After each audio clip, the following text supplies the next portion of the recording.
What's up, gangsters? It's me, Neil Smith, on One Way Fighting with the Aussie man lookalike, Ashley King. The one time I realised you look like Aussie man, you've shaved. Gorgeous, mate, absolutely gorgeous. I thought you, when you say Aussie man, I thought you was on about Dan Hooker or something. I was like, I'll take that, mate. Yeah, but no, is he? Dan Hooker. Aussie man. Mate, if you're on the other side, yeah. yeah, same skin tone. Good way to start.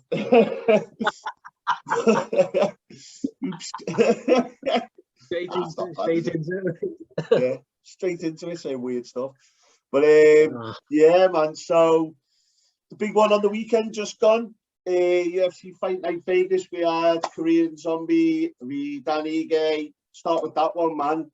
Because good fight, wasn't it? Yeah, it was good. Like, I mean, for me, Korean Zombie just controlled it, really. Had good distance. Anytime it went to the ground, and it was mostly him doing the takedowns, he controlled everything positionally. First few rounds, he went for the submissions.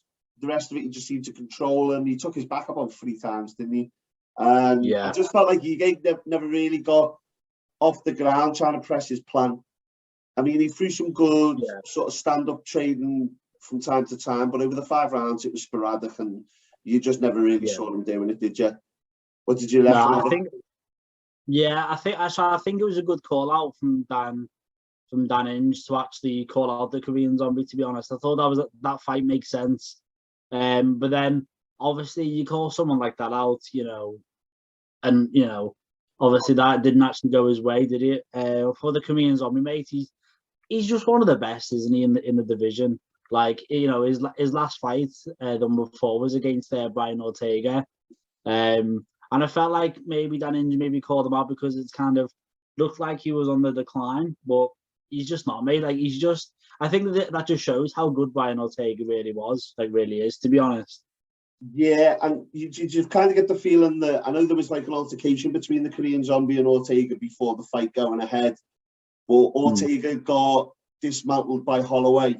Maybe Korean Zombie did the same thing, thinking he's not as big as everybody thinks he is because he knocked down a Frankie Edgar.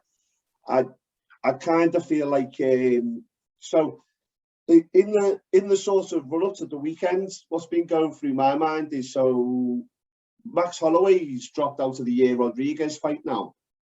Yeah, injured. I was thinking, if Korean Zombie, after losing to Ortega, so sort of getting dismantled by him, really, won't he? Where does he go? Because he's ranked 4th. Where does he go if he wins his fight against Giga, which I did think he would do? And really, he's lost to Yair Rodriguez as well. And I know Giga Chikadze and Edson Barboza have come out and tried to put their names in the hat as interested in replacing Holloway. After a good 5-round performance decision, would you want to see Yair Rodriguez, Korean Zombie 2? Yeah, I would. I mean, that fight, you go watch that fight back, the Korean Zombie was winning, mate. He was winning on the scorecards. And was he winning? I felt like... No, 100%, mate. I felt like, I don't know what, it was a while back when I watched it. I felt like he was throwing all like mad sort of kicks and spinning back elbows and stuff like that. I felt like he connected a bit more in terms of dismantling him, but I don't know what the output was or the takedowns from memory. Definitely. I promise you, mate, definitely. I had it as I completely forgot his name. Now, this is just not about him then. Zombie or Rodriguez? Sorry, so the Korean Zombie. My opinion, like he was on his way to win a decision on that fight. Just landed the better shots. He rocked him a few times as well. He was on his way to win a mate, and then literally, what was it, the last 5 seconds, he gets caught with like this like uppercut elbow in it from the back, like just crazy to land that. So crazy. But I'll definitely be interested. It was the 5th one he threw in that fight as well. Well, not all uppercut, but he threw like spinning back ones and everything, and I just remember just being and just throwing mad shit and loads of front kicks and teeps and stuff. He was doing good. Like, he had some good moments in the fight, but honestly, like, because I do remember watching it, to be fair, and the Korean Zombie was on his way to winning. It was a really good performance by him. and then obviously that happened. So if they're looking at a second fight, a part 2, 100%, I'll be into watching that, definitely. Yeah. Well, they're not. They're not. Barboza and Giga Chikadze are the names that have been thrown in the hat. Yeah. But with him winning on Saturday and being ranked 4th, obviously Giga's only had one fight. He's come in and he predicted it exactly how he did it, but he threw that big body kick and put Cub Swanson into next Thursday, didn't he? Edson Barboza, really. Did he just fight at lightweight, Edson? No. Featherweight. He knocked out. Remember that knockout? It was like a delayed knockout. I can't remember the guy's name. Oh God, when he stumbled backwards and he was just like, that I was can't remember his name now. It's annoying, man. I don't think he can either.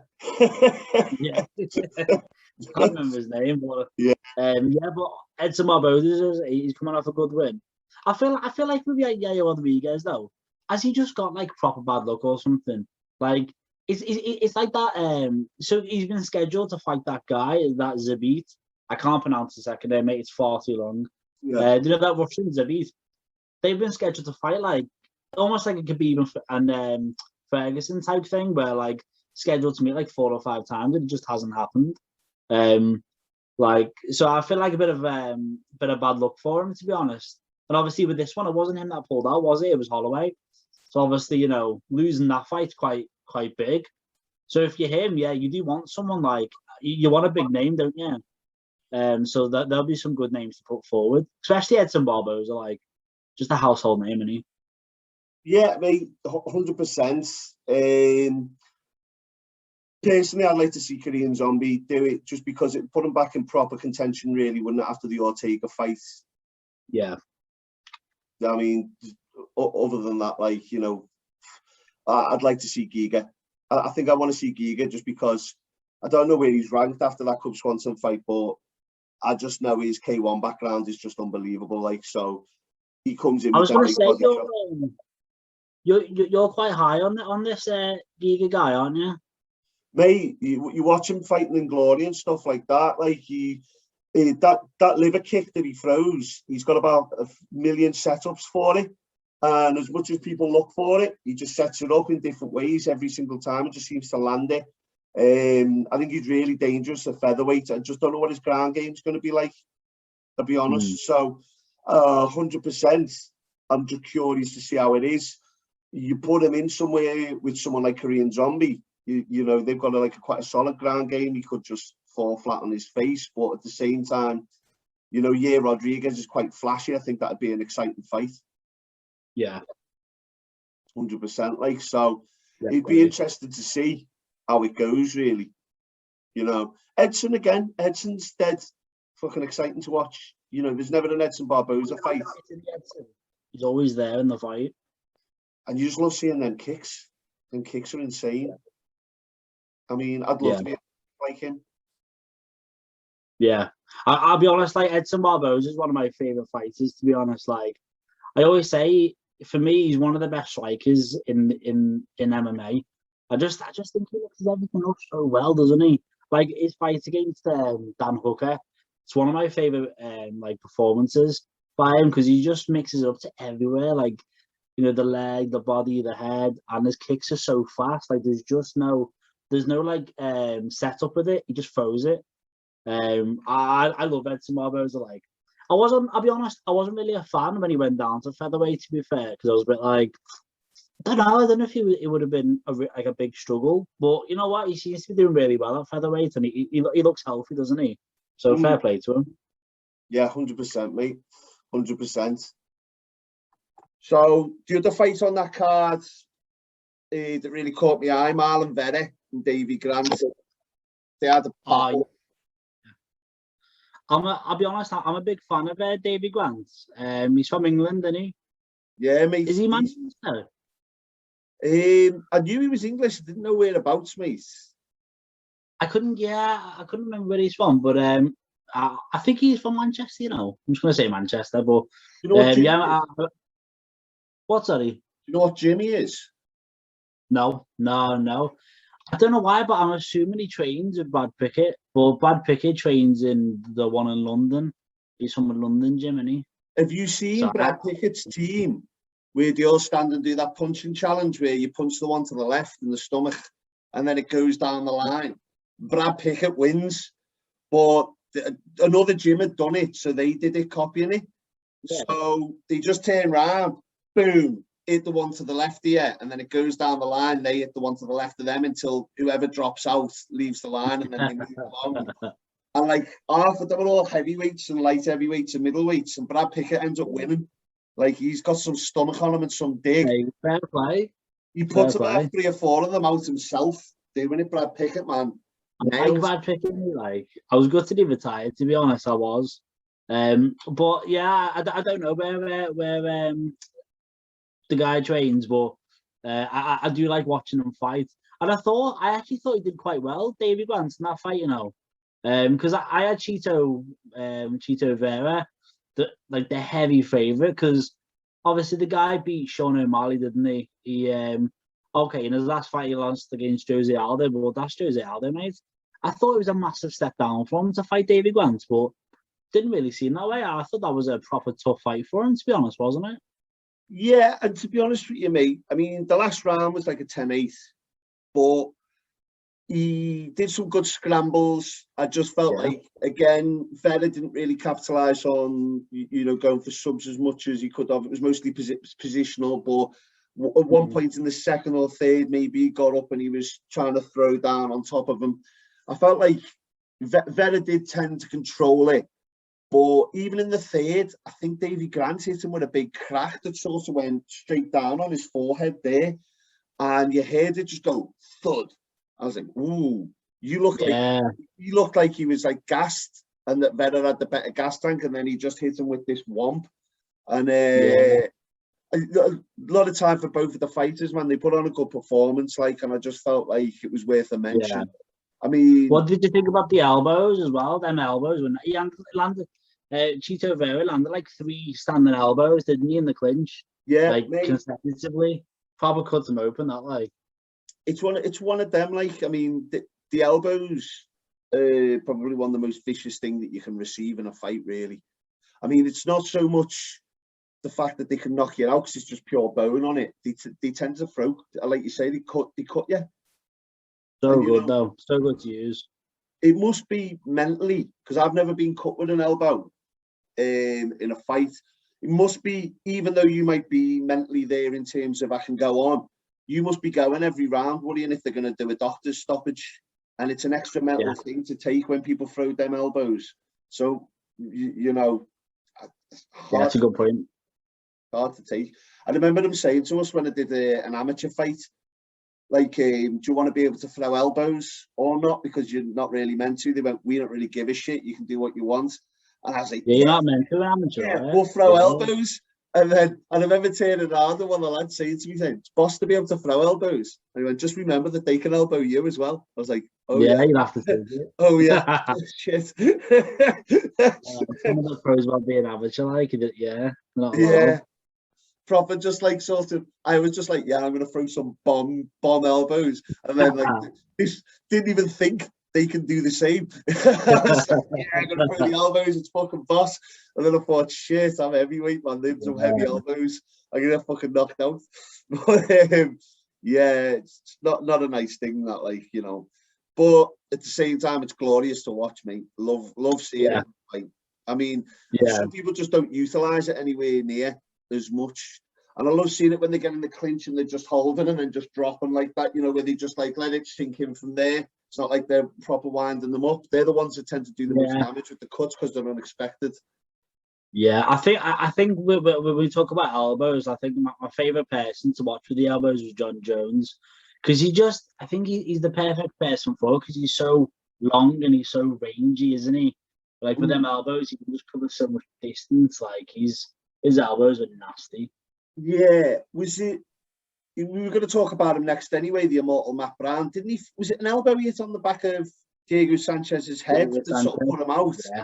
That was nasty, wasn't it? That was. He grabbed his foot, didn't he? So Diego Sanchez threw a leg kick, and he caught the leg, and he came over the top with the elbow. And then Diego just flopped. Like, it was bad. Oh, Matt Brown, mate. Matt Brown. Yeah, and I mean, that leads us into the next thing. Matt Brown destroying people again, man, in his 40s. Yeah. It was one of them moments with watching that fight. It was such a feel-good moment because I don't know if anyone else was the same, but it just felt like Diego Lima. Is it Diego Lima? Yeah, I think it's Diego Lima. Was it Douglas Lima? Douglas Lima. Yeah, Douglas Lima, sorry. I felt like he was taking over, to be honest. I felt like he was landing the better kicks and everything like that. I don't know, I just got the sense that he was taking over. And then obviously Matt Brown just lands that straight and just puts him to sleep. No follow-up shots needed. It was one of them feel-good moments though for Matt Brown because I think he's one of them guys that like the hardcore fans just love, isn't he? Obviously from years ago where he went on that, like it was like a 7-fight unbeaten run, wasn't it? Then he met Johnny Hendricks.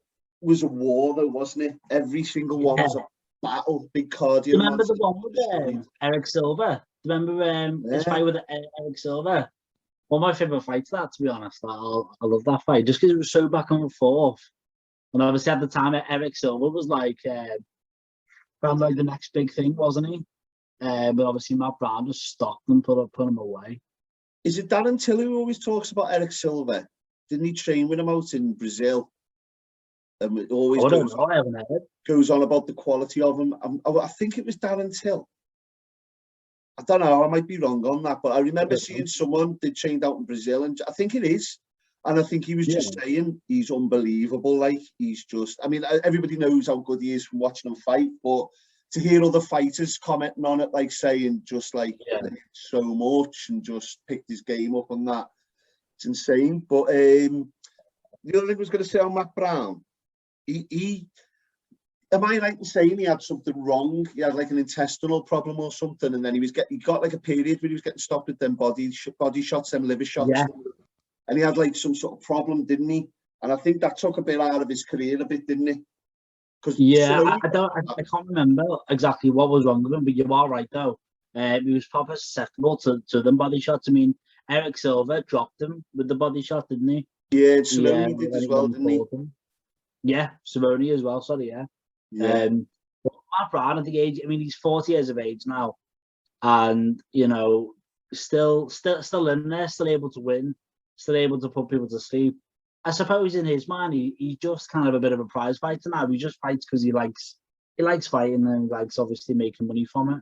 So I think in situations like that, it's like just see how long he can go for them. Do you know what I mean? I always remember was it the Ultimate Fighter?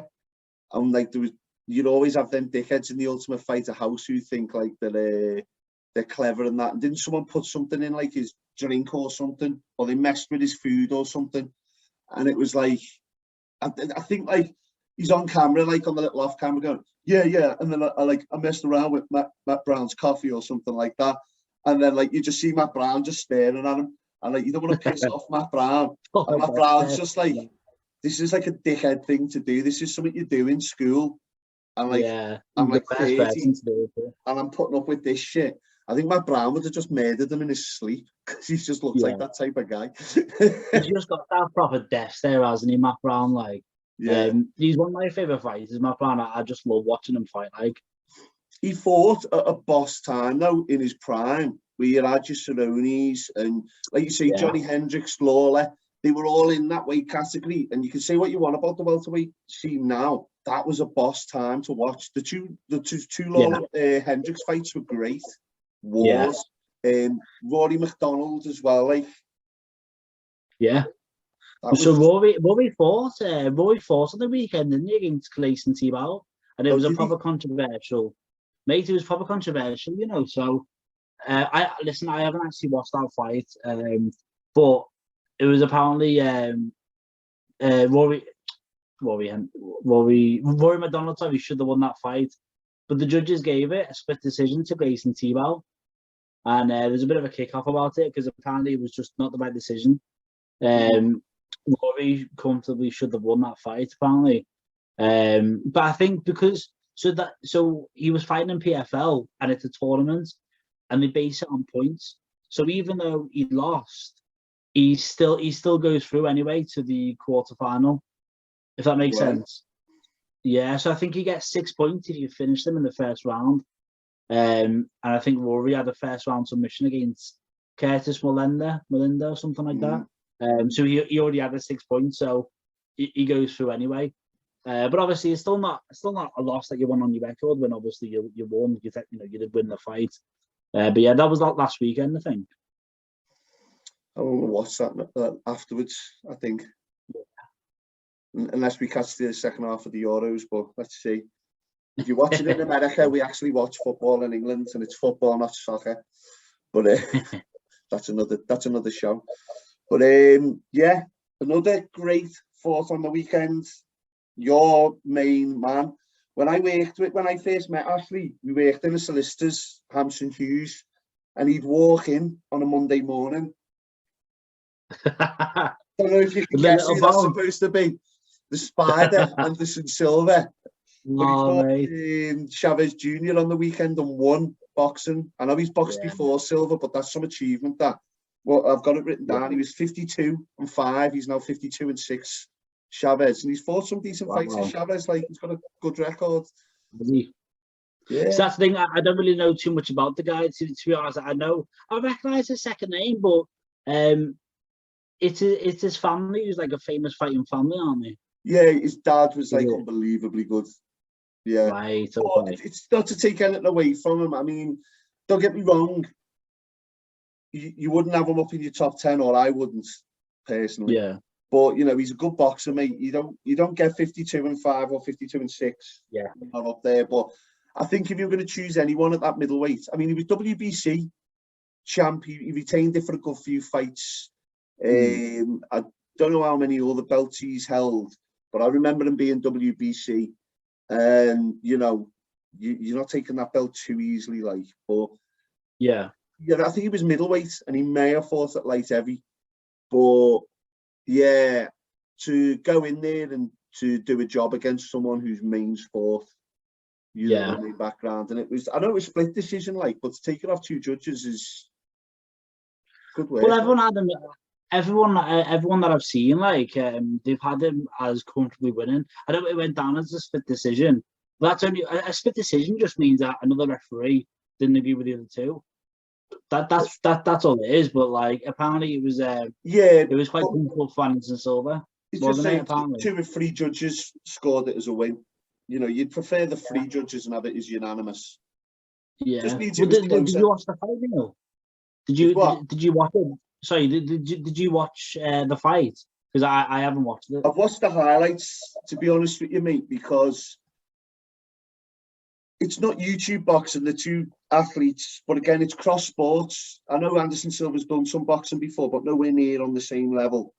Yeah. And I am kind of getting, I mean, it's like this Logan Paul's now calling out Mike Tyson and stuff. And seeing that, yeah. I'm kind of getting to the point where I don't feel like that they should be having these fights anymore. Yeah.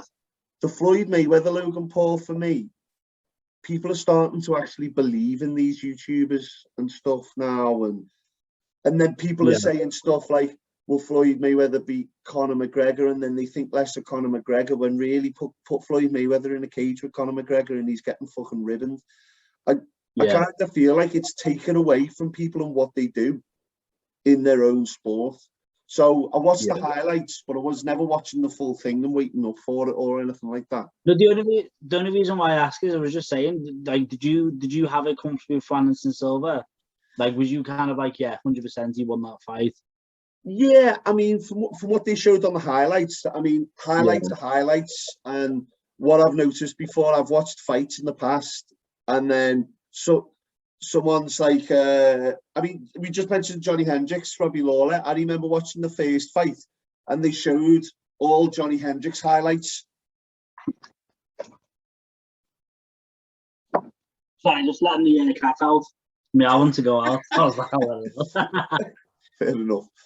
But he listens to the podcast. Listens to it. Wants to get on. He doesn't like what I'm saying. But yeah, that Robbie Lawler, I remember seeing it, and like, it was quite a close fight. It was the 5th round. I remember being like the sort of decider, and like Johnny Hendricks had about 50 takedown attempts, and Robbie Lawler had defended about 50. In the 5th round, Robbie Lawler just gassed, but the way they showed the highlights, then I was like, fucking hell, that was not the fight I watched. That was just the bitch that you wanted. So from what I saw, he looked comfortable. He looked more than comfortable, and it looked good. But without watching the whole thing, I mean, it was only 8 rounds as well. Yeah, I've seen that. I'll be honest, like for me, it was a good thing to wake up to. So I didn't watch it, but I knew it was happening. Like as you were saying, I love Anderson Silva. He was the first. It was Shogun Rua and Anderson Silva for me. Don't know why, but they were the 2 guys that I was always drawn to when I first started watching it. And I don't know. I didn't think Anderson Silva. I didn't really think too much of the boxing fight, to be honest. But just the fact that he went out there and he was able to actually get the win, hang in there, and he looked good doing it. At the age of, what is he, like 40? What is he, 46 or something? 40? Silva? Is he 44, 45? I can't remember how old he is. I thought he was about 42, 43. Is he? Yeah. I thought so. Could be wrong. Early 40s, and he's doing that against the guy who's what? Is he like 35? Something like that. I haven't got a clue on Chavez. Been years since I've watched him. He's a younger guy, isn't he? Yeah, I mean, it's one of them with him. It's sort of, he's not going to be. It must be a couple of years ago now when he last had a belt. So he's probably mid to late 30s. But as you said, to go out there and to do that, to show kind of flashes of the old Silva where he'll put his hands down and he'll showboat. I just thought it was a proper feel good moment. And I think as well, like you listen to Silva, like how many times has Silva said he wanted to go out and box? Is it Roy Jones Jr.? He's always wanted that fight, hasn't he? So he actually might get it now, because he's not on the contract with the UFC anymore. That's why he was able to do this boxing fight. So I'm kind of like, maybe try for the Roy Jones Jr. fight then. I mean, the thing with Roy Jones is they keep showing him on the pads and that, and he looks amazing. When I watched him in the Tyson fight, it wasn't as convincing. I mean, he is getting on now. And I do feel with Roy Jones, I don't want to piss off someone who can knock me out, but I remember seeing him. So do you know Tony Moran? Heard of him, but boxer. He's got a world championship belt and that, or he did do. Does the doors and stuff around Liverpool. He's a good guy. But I remember he was meant to fight Roy Jones, and they'd had it up. He got halfway through the camp, and I just remember him putting on Facebook just saying, he's got a bigger money fight, so he's just fucked it off. Didn't say to them, wait 8 weeks. He just fucked it off. Just fucked it off halfway through the camp for money. And I feel like after hearing that, I just feel like he's just looking for any money he can get. Yeah. Yeah. So maybe the Silva fight would be good for him then, because I think that'll generate a lot of money. But for Anderson Silva, though, mate, like he just loves doing it, doesn't he? Like, I think he'll have like MMA. He said that he won't go back to MMA because he just can't do that trading anymore. Like it's hard. But he says with boxing, he's able to kind of do that correct training for boxing to actually go in and fight. Understand that. And I think he's just doing it because he loves it. Like his son's started MMA now, hasn't he? Anderson Silva's son. Has he? Yeah. He's early 20s. Yeah, and he started MMA. He started MMA now, and he looks quite good, to be fair. So I was made up to see him win. To be honest, I was just made up to go on to Instagram on the Sunday morning, just seeing he won. It was probably a feel good moment. I thought. Yeah, it's a hard thing to describe what you just said there, because from personal experience, if at my age now at 37, if I wanted to go back and do one or the other, I'd have to choose boxing. Apart from time constraints with having to work and stuff, the amount you have to put in terms of not just physical training, because you put just as much physical training into both, but it's learning each discipline and learning to make them gel. It's like fucking playing 5 board games and making them all come together. You'd have to learn each technique of it. Whereas boxing, you're focused on one thing. I mean, you still got to learn different aspects, your defense, your punching, you got to work your different jabs and head movements and stuff, but you've got to concentrate on so much more. I mean, you've got to be an all-rounder nowadays, and for him to come back and do MMA, that's just so much. I mean, his knowledge base is already... I think it was just quite like an honest assessment from Anderson Silva, just admitting, you know, I can't do it anymore. I simply just can't go into that training camp for MMA. But obviously, like with boxing, it's kind of right now it's comfortable for him to obviously, and especially at the level he's fighting, you know, he's not fighting any kind of like, you know, young up and comers. As if he was still an MMA mate, he probably would be getting these like new guys coming up. Do you know what I mean? Like that's what they tend to do, just throw them to the wolves, because obviously he's got a big name and stuff. So it's probably the perfect place for him, like right now, I think. Yeah, and you know what? He fighting at middleweight, he's got loads of reach, and he's really evasive, and he's always stood up, and you know he's hard to hit, and he's never really took massive punishments in his career, has he? Can you think of one when he's took massive, other than breaking his leg? No, I mean the first fight with Chael Sonnen was a bit of a I mean that was a dominant performance by Chael. Was that a dominant performance or punishment though? It was more of a dominant performance than punishment, wasn't it? What do you mean? Sorry, you didn't think after that fight he's going to have a headache for days, but you did feel like he got dominated up until he. Yeah, that's why I said it was a dominant performance. Like he was, I mean, he did drop, and I mean, Anderson Silva wasn't proper like cut up and bruised, but Chael Sonnen dropped him twice. To be fair to him, like you know, the great Chael Sonnen, he dropped him twice. So like, I think yes, you obviously have that fight where he took a few shots. Obviously, we have the Chris Weidman fight, don't we? Them two. Then you got the Bisping one. I think it was just later on in his career. The Bisping fight, he obviously took bit of punishment, and then the Uriah Hall fight was that wasn't nice to see, to be honest. That was it was just a bit like, why, like, you know, this is just what's going to happen now. You can't compete with these guys anymore, like, especially Uriah Hall, who's been hit and miss. Yeah If it was a bigger name, I mean, he's a big name, Uriah Hall, I shouldn't really say that, and he's done some amazing knockouts and stuff, but you always feel like he's never really in the name, one of the names that you'd consider for taking a belt. Or would you? No, he's I think he suffered mentally, Uriah Hall, though. Because like, remember, go back when he won the Ultimate Fighter, he was like the next big thing, wasn't he? And I remember, obviously he lost the Ultimate Fighter final to Kelvin Gastelum, and obviously we know how good Kelvin Gastelum is now, obviously. And then he fought a guy. It was John Howard. He fought this guy called John Howard. But it was like being best mate to him and everything like that. And he didn't throw, I think, honestly, hardly threw any punches or anything like that. His output was really bad. And Dana White came out and he was just like, I don't know what was going on there. Like, and then, since that fight, he just had hit and misses. Like, he had a really good performance against Chris Lieben. He retired Chris Lieben on the stool. But and then obviously, you know, he has fought like some proper monsters, like Paulo Costa, when he fought him. He gave him a good fight, like, but he got obviously destroyed. Since that fight, though, I think he's been on a bit of a win streak, and he's got like 5 wins now in a row.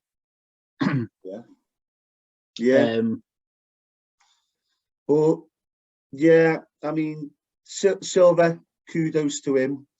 Fair play to him. One thing I would mention, I've not wrote this down, this is because you mentioned him. Paulo Costa, is he losing his head? Is he? I don't know, you know, like... because he had the thing with the wine, and now he's getting his hair transplant. I mean, the idea of a hair transplant is no one knows, but he's putting it on. Is that real though? Yeah. Like, he's actually doing that. He's got a fucking bald head and all like dimples on his head, like they plugged it in. Because they insert speech into your head, don't they? The hair follicles. I didn't get it, because, correct me if I'm wrong, but he's already got a full head of hair. I didn't think. Yeah, I didn't. So I felt like he's almost kind of shaved his head off bald, and then he's like just starting again. I didn't really get it, to be honest. I thought Derek Brunson was trolling him, but I don't know. But I assume it's like a deficiency in your body, isn't it?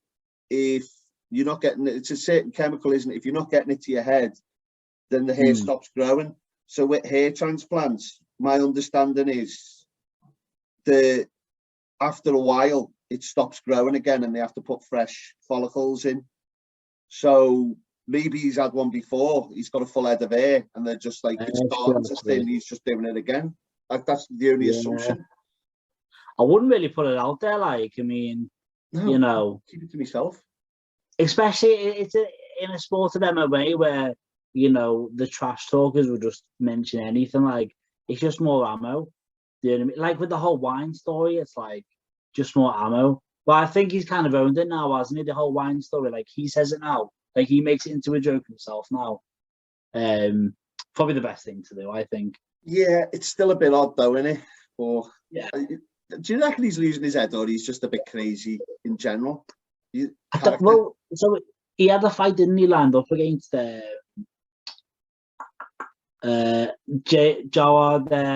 Cavanier. Well, I don't know if I pronounced that right, to be fair. But he had a fight lined up with him, and then he pulled out. And the reason why he pulled out wasn't it because he wanted more money. I think it was a financial decision or something like that. He pulled out because he wanted more money. Can't really do that. Well, you can do it, but not. He's not in a position where he's got a belt or anything, is it? I mean, he's coming off a loss. So I'd happily, if I was Dana White, just say go to fucking Bellator. Yeah, well, Dana White came out and said, because he got asked a question on it at some press conference. He was like, "What do you feel about Paulo Costa's comments about fighters' pay and about YouTubers getting paid millions, and obviously they're not?" And Dana White was like, "I don't understand how he's coming out and saying this. You've lost your last fight. Like, you got embarrassed against Israel Adesanya. You should be contacting me trying to get another fight to try and get your momentum back. You can't really talk about pay when you're coming off a loss." Which, to be fair to Dana, like obviously, as a promoter, you should be promoting your fighters, but he's pretty honest. Like it's an honest assessment. You can't really talk about pay and how much you deserve when you've had your opportunity, you've lost it. As a fighter, you should be wanting to come back and obviously, that's what I say what you want about Kobe Covington, but that's what Kobe Covington's doing. Like, came back after that loss against Usman, got the fight against Woodley, dominated him, and obviously now he's going to be fighting Usman next. So I think you just got to have that attitude, haven't you, really? And the other thing is, let's have it right. Not everybody on those cards gets paid 20 million. Floyd Mayweather does, and Logan Paul does. Everyone else on that card probably got a fucking $5. They got their bus money. You know what I mean? The only one that people wanted to see was them. Whereas you've got running all the way down. How many fights do they have on some of these cards with the prelims? And then they have earlier fights on and stuff, and then they put their own production on. They don't have other companies doing that for them. They spend a lot of money out, and they give bonuses for stuff, which adds for more entertaining fights. I mean, Bellator and stuff's only slightly better in terms of money, but that's only because they're not spending the money elsewhere on the same marketing and stuff like that. That's a good shout, to be fair. Like, people doesn't really get talked enough, I think. Like, the pay in boxing, it's like it's only the top % of the boxers that are getting the big money, and it's kind of similar to the MMA, but like what do you reckon? I mean, I'm trying to say it. Like someone that's just come into the UFC, the basic pay, and then a boxer. It's hard, really, isn't it? Because obviously UFC is an organization, whereas boxing doesn't have like an organization, does it? So it's like you can't really compare actually, can you? No, the difference with boxing is a lot of them will have agents. Like, look at Anthony Joshua, he's got Eddie Hearn. You got Frank Warren and stuff like that, and then you've got all the American promoters and stuff.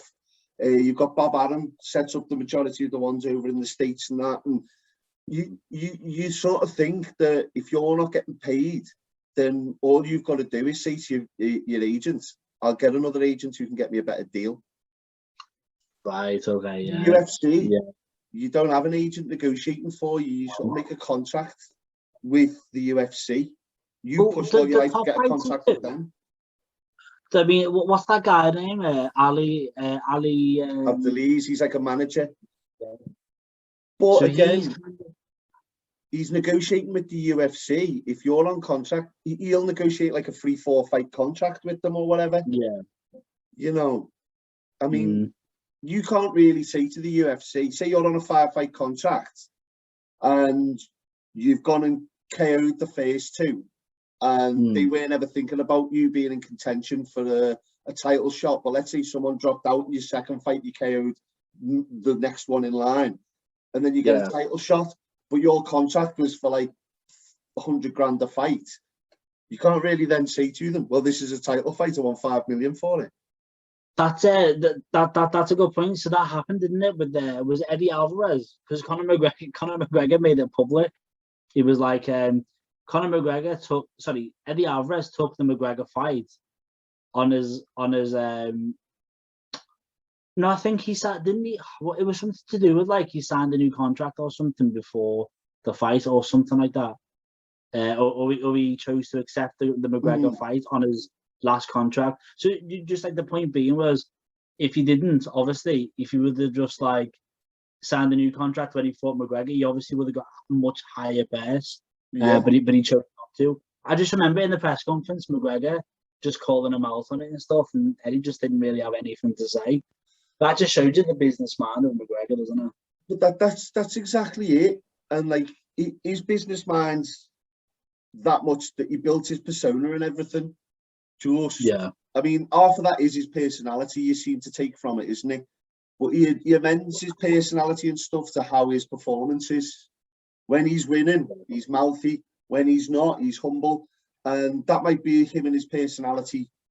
But everything's business strategy with him. He's got it nailed down. And people like Eddie Alvarez can't really complain because they sit there, Mr. Nice Guy, and they put in performance after performance after performance. And then they ask for a big payday. Well, what have you been doing signing that contract? Get yourself a business manager if you can't make the right decisions. I completely agree with you. I completely agree. I feel like, obviously, because of McGregor, now fighters have obviously, well, since then, fighters obviously start to talk, but it's not, I just don't think it's as simple as just talking. You've got to obviously back it up. Like Michael Chiesa is a good example. Michael Chiesa started to trash talk against like Kevin Lee and stuff like that. And he's come out and said it. Every fight that he's tried to trash talk, he's lost. So it's like, I just won't bother anymore. I'll just be myself. Because it's like you put that added pressure on you. I was going to say, It takes a special individual to create that type of electricity and then carry it over and actually show up and win. To carry all that pressure of what you've said and then back it up. It's and that's why McGregor, and we'll get onto this like in not next week but the week after that podcast, which I'm so excited for. Just to break down the whole McGregor and Dustin Poirier, I think everyone's the same. That is the fight that I'm so excited for. Like, I don't know how you're feeling, but I'm so excited for that fight. I am, mate. I am, but I'm also nervous because I don't know who I want to win out of personal. I mean, I always just want to see a good scrap, but I quite like both their personalities and their stories and the way it's sort of, I remember watching the documentary that was on Netflix on Poirier before he really hit it big in UFC and stuff. Neil, I have seen that. Is that on Netflix? Is it now? Yeah. Yeah, it's been on Netflix for years. Well, I don't know if it's still on. Netflix, mate. You know what? I think I actually watched it on Netflix, and I watched it years ago.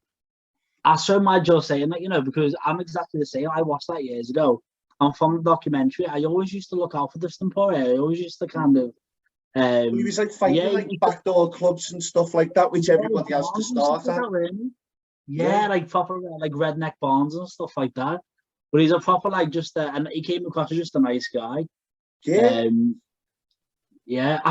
think that's why this fight is so captivating, because obviously you got Dustin Poirier, who, again, he's got a really good story, really good guy. You want him to do well, and then you got Conor McGregor, who you just, mate, like you want Conor McGregor to win this to keep fighting, because there's no other person that generates this much excitement.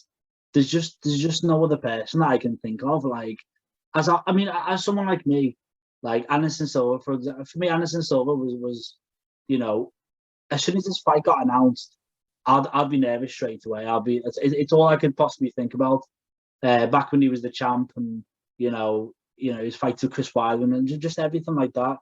Shogun, who is another example, I get nervous and everything, and I just focus on his fight. But McGregor, I just find McGregor I think he's even more so than Anderson Silva and Shogun Rua. Just the popularity that he brings, the energy, like, this fight, I was on about it on Saturday with my mates, and just honestly, even talking about it, I was getting like just so excited for it, and just, as you said, nervous, because I'm like, if he loses, what happens then? Like, where does he go? Do you know what I mean? Like, what happens? Does he go for Diaz trilogy? What did he do? This is his biggest fight, even bigger than Khabib for me. And I'll tell you why. Because Khabib was always a tough fight, but he was better at featherweight, in my opinion, because he was big at featherweight, just the same way Khabib is big at lightweight. And Khabib retired, so there was never a chance to get a second one back. But this one, he didn't do the trilogy with Diaz. This is his trilogy. If he loses this, then there's someone out there who is 100% got the win on him, because they'll never do 4 fights, because that could lead to a 5th. So he has to win this, because Khabib's a loss. I mean, but he can always turn around and say, but yeah, I went and did this moving up in weights, and Khabib was big at that weight. I was never really ground game, but Poirier will stand up with him. Yeah. And that's his game. And Poirier's a bit near to him in size and weight.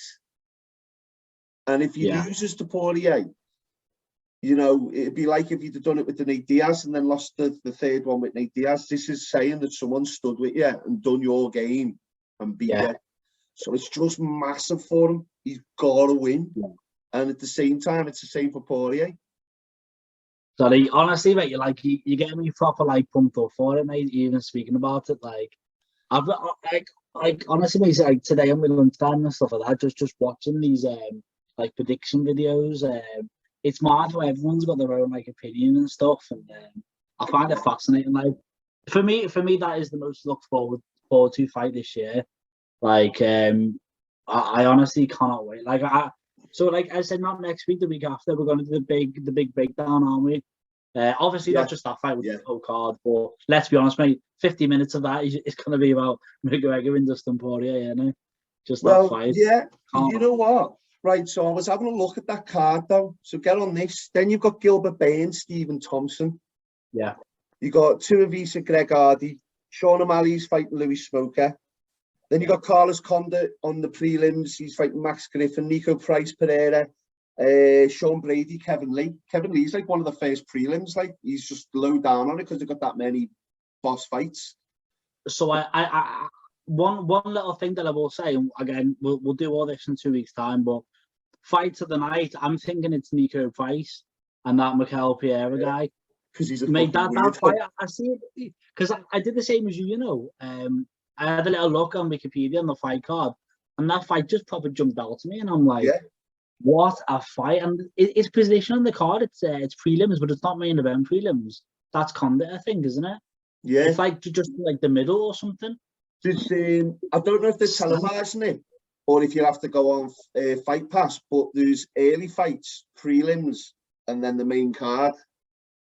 So I'm gonna just watch it all fucking day. It's that. Do you know if is the main? Because it's a McGregor fight. Is the main card box office that you have to pay for? Because they always do this with McGregor, mate. They do it on box office. And it's frustrating. No, it'll be on BT Sports over here, won't it? No. So the last McGregor fight when he fought Poirier, it was box office. Do you not? Yeah. You have to pay for it because they do this. In Gran Canaria, it's all on Mac boxes because they don't have Sky out there. So it's all. It doesn't matter what it is. You just click on the box office option, and it's all illegal telly. But you go to a bar, that's what they've all got.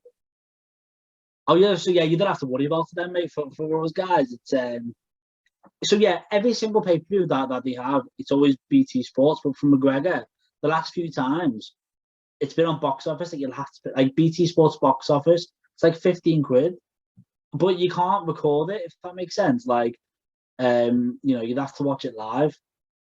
Which I know it's like a for like the next week on your Skybox. Usually you've got it for like 48 hours on your Skybox, don't you? I don't know. I'm sure last time I tried to record it, as in like record it to watch it the next day, and I couldn't do it. If I paid every month for BT Sports, I'd be ringing them up saying I want that card on. I'm cancelling my fucking subscription with you cheeky bastards. Well, to be fair, mate, like for me, I don't really watch club football. So and obviously people get BT Sports mainly for the football, in my opinion. Like I literally I pay £30 a month just for the UFC. Like, so yeah, for me it is a bit annoying because, you know, again it's the fight I'm most looking forward to. And yeah, you'd have to pay an extra 15 quid. But you can't yourself lucky because in America, it's like $60, you know, $60. And I think that's a pay-per-view for them. Every pay-per-view they have to pay for, regardless of the subscription. Though, they have this fight culture, don't they? They'll have, like, don't forget, it's on at normal time over there, depending on what coast. But they'll have their mates come round and all pay a tenner each.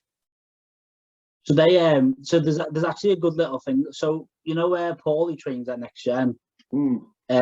He was telling me the main Next Gen is in Texas, under the name of I can't remember the guys. I can't remember the main guy's name, to be honest. But when the UFC's on, it's in Texas, isn't it? So it's always hot. They'll have like a barbecue and stuff like that while watching the UFC. I've always been dead jealous of that though, because I'm like, to me, that's like the perfect day, that a barbecue and everything like that while the UFC's on live. Like I said, I was like, I need to move to Texas, mate. It's the place to be. Mate, Gran Canaria, lads, it's like it's like €1 a pint of like Amstel. And by the time the UFC's on at 2 a.m, fucking wankered. Like I always end up staying up to watch it and then watching it the next day because I have maybe a clue who's won, but I can't remember nothing else. You're just so out of it. Yeah. Did they watch it in the bars over there? Did they watch it in the bars and stuff? Is it big in Gran Canaria? Yeah. Yeah, huge, mate. If you're in Gran Canaria, go down the pub. It's called the Pub, or the Barbacoa is another good one to watch it. They've got a big outdoor screen in like a park outside, and they've also for the which fight was it? Oh, the first Fury Deontay Wilder. They've got a big hall, and they just drag down a cinema screen and they put it in that. Yeah, and people were just sat inside just watching it. But the one outdoors, they have all the footy on a big outdoor cinema screen as well. Have you been in Gran Canaria? Have you been to the outdoor cinema? The Moonlight Cinema in Melanores. Hey, it's good there, you know. I went there to go watch Knives Out. Yeah, when I went on holiday there. Yeah, it gets cold in the night time, like. But they give you like a blanket and everything, you know. Yeah, they do. Yeah, mate, it's one of them. Like it's jealous of you, Gran Canaria's boss, mate. Like another world, lads. Yeah, shame there's no one here. Yeah. Ghost town. But so other than 264, there's another boss card the week after fight night. We'll finish on this. So you got Holloway Yair is up in the air. He's going to fight Yair Rodriguez. But then you've got Islam Makhachev. He's fighting Thiago Moise. I'm only putting this fight in because it's my bird, Misha Tate. Fucking, she's fighting. She's back. Just, I'm sat by myself with my pants down. But I'm hoping she's gonna put it out the bag, mate. I'm hoping she comes back, she wins, and she's a massive name. We should say, like, massive name. Yeah, you know what I mean. I mean, it's one of them. I was glad she got the title when she took Holly Holmes back because that was a tough fight as well. That was one of their feel-good moments, wasn't it? In MMA, that. Yeah, it was because there was a time when it was. Do you remember when Ronda Rousey beat her the second time and everyone was booing Ronda Rousey? I kind of understood Ronda Rousey's points. Nah, she's a dickhead. Sorry, good. I'll let you finish. Go ahead. Sorry, yeah. Well, no, didn't that fella send some text or slag Edmund off or something like that? And she was just like, Oh, well, you know what? She only wants to be me mate now because people like me, or, you know, because I'm beaten or whatever. She didn't like me. They were slagging us off. Fuck her. And I like that attitude. If you've got an opinion on someone, stick to it, even if the crowd's booing you. And that's what made me like Ronda Rousey at the time. really, mate? I'm the complete opposite. I watched that Ultimate Fighter with Misha Tate, and I couldn't. I literally was like, "You're just a bully. You're just a bully." Like Misha Tate, yeah. So that Brian Callen, who she was with at the time, he sent messages or something like that, which was wrong and everything. But do you know he actually apologized? He actually apologized to Ronda Rousey, and he apologized to the team before this happened.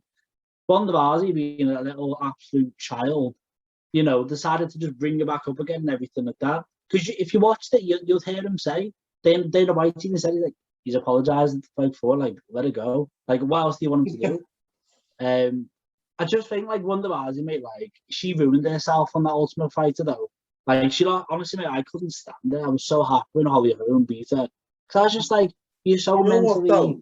You know weak. what? The whole thing, right? She is still one of the greatest. I mean, she was stupid for trying to stand with Holly Holm. And I think she was doing too much. She wasn't really treating it like she should have. I think she just thought, I mean, was it Betty Carrera she beat, who was just all stand-up, and she just pummeled her with stand-up. And I think when she thought, oh, if she's like one of the best stand-up and I've just knocked her out, give a fuck about anyone else. And then I don't even think her mind was in it when she was fighting Nunes. I don't know still how that would have gone if she'd have tried to tuck Nunes down. But Holly Holm, I think if she'd have took her down, she'd have done what Misha Tate done. Yeah, I don't know, and I suppose we'll never know because their game plan was too good. They didn't let her get in on the takedown. But for the predictions for this weekend, what is Cyril Game versus Volkan, isn't it? Cyril Game, yeah. I'll probably go for Game, to be honest, on that one. Like, I just think right now he's one of the most athletic heavyweights, isn't he? Right now, good striker. Fundamentals are really good. I'll probably say him, to be honest. I don't know, you know, because the Rosenstruck fight, I don't feel like he pressed it that much. I think if Volkov goes in and pushes him, but again, Cyril Gane, I do feel like on his day is a better athlete, like you're saying. If he touches him with a big dig, it could be like out.